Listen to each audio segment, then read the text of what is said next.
Rekan-rekan media yang saya hormati, selamat malam dari München, Jerman. Baru saja Bapak Presiden selesai melakukan rangkaian pertemuan dalam rangka KTT G7 atau KTT G7 and Partner Countries yang diselenggarakan di Elmo. Jadi Elmo sekitar 113 km dari München. Sebagaimana yang pernah saya sampaikan dalam KTT kali ini, G7 mengundang Indonesia, India, Senegal, Afrika Selatan, dan Argentina sebagai partner countries. Bapak Presiden menghadiri dua sesi pertemuan pada hari ini, yaitu sesi pertama dilakukan dalam bentuk working lunch, di mana statement Bapak Presiden difokuskan pada isu energi. Dan sesi kedua, working session, di mana Bapak Presiden memfokuskan statement pada isu pangan. Beberapa hal yang disampaikan Bapak Presiden dalam sesi pertama, yaitu mengenai masalah energi dan perubahan iklim, antara lain Bapak Presiden menyampaikan bagi rakyat Indonesia dan di negara berkembang lainnya, resiko perubahan iklim sangatlah nyata. Komitmen dan upaya Indonesia untuk perubahan iklim dan transisi energi sangat jelas. Indonesia memiliki potensi sebagai kontributor energi bersih juga sangat besar, baik di dalam perut bumi, di darat maupun di laut. Selain itu, Bapak Presiden juga menyampaikan bahwa Indonesia memerlukan investasi besar dan teknologi rendah karbon guna mendukung transisi menuju energi bersih yang cepat dan efektif. Dalam kaitan inilah, investasi yang diperlukan oleh Indonesia adalah antara 25 sampai 30 miliar US dollar untuk transisi energi 8 tahun ke depan. Transisi energi juga dapat dioptimalkan sebagai motor pertumbuhan ekonomi, membuka peluang bisnis dan lapangan kerja baru.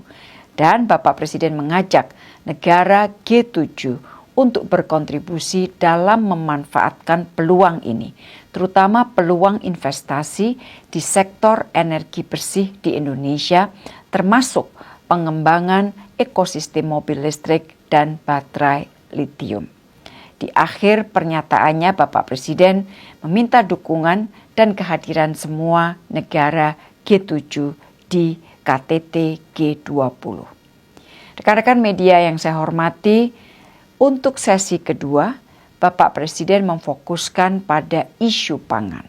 Dan di dalam statementnya, Bapak Presiden antara lain menyampaikan bahwa rakyat di negara berkembang terancam kelaparan dan jatuh ke jurang kemiskinan ekstrim.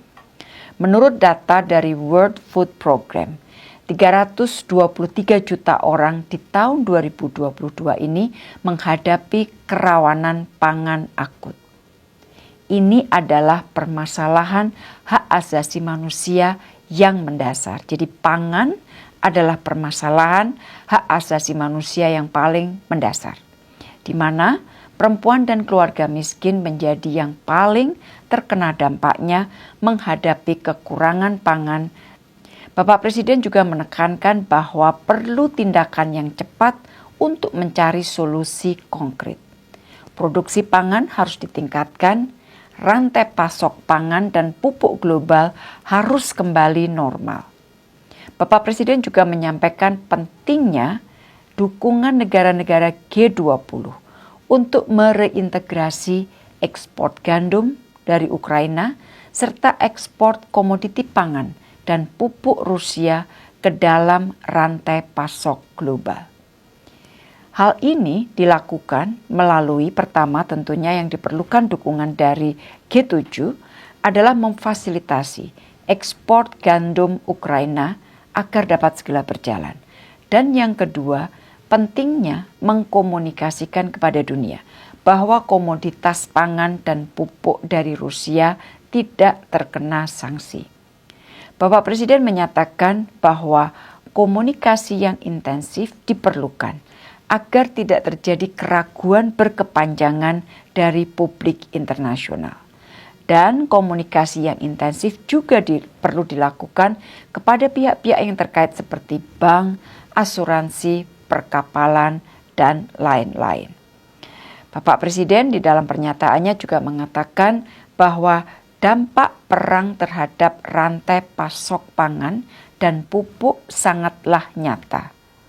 Khusus untuk pupuk, jika gagal menanganinya, maka krisis beras yang dapat menyangkut 2 miliar manusia, terutama di negara berkembang, dapat terjadi.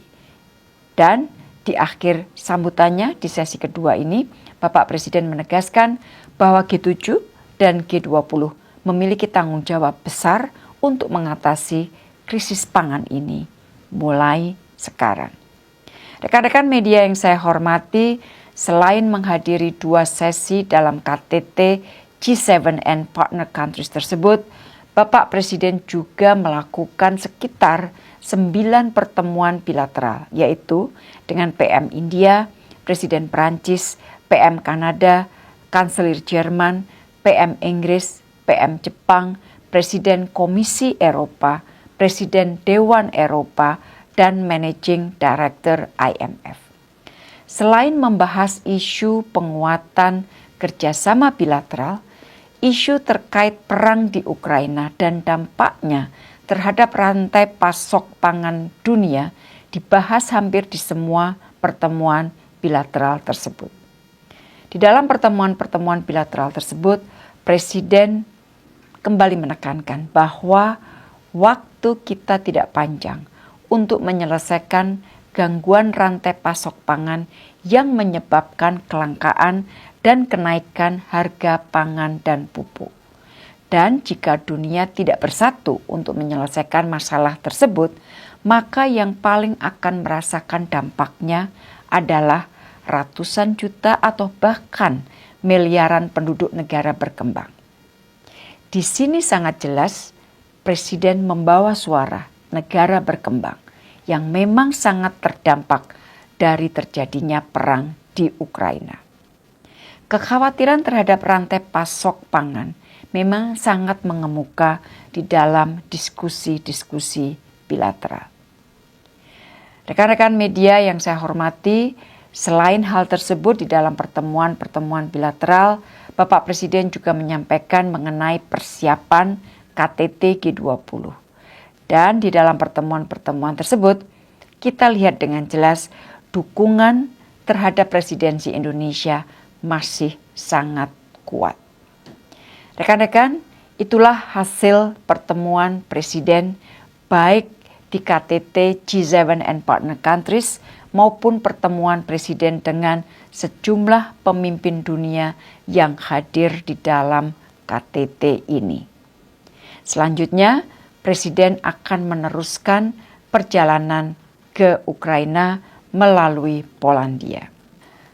Sebagai informasi teman-teman, dalam beberapa hari ini saya juga melakukan komunikasi intensif dengan berbagai pihak dalam rangka kunjungan Bapak Presiden ke Ukraina dan ke Rusia. Tentunya komunikasi juga terus kita lakukan dengan Ukraina dan Rusia sendiri. Dan selain itu, komunikasi-komunikasi lain yang saya lakukan antara lain dengan Presiden Palang Merah Internasional, dengan UN OCHA, dengan Sekjen ANTED, dengan Menteri Luar Negeri Turki, dan yang paling terakhir saya lakukan pembicaraan per telepon dengan Sekjen PBB. Rekan-rekan, demikian yang dapat saya sampaikan dari München. Update selanjutnya insya Allah akan diberikan dari Kiev. Terima kasih dan selamat malam.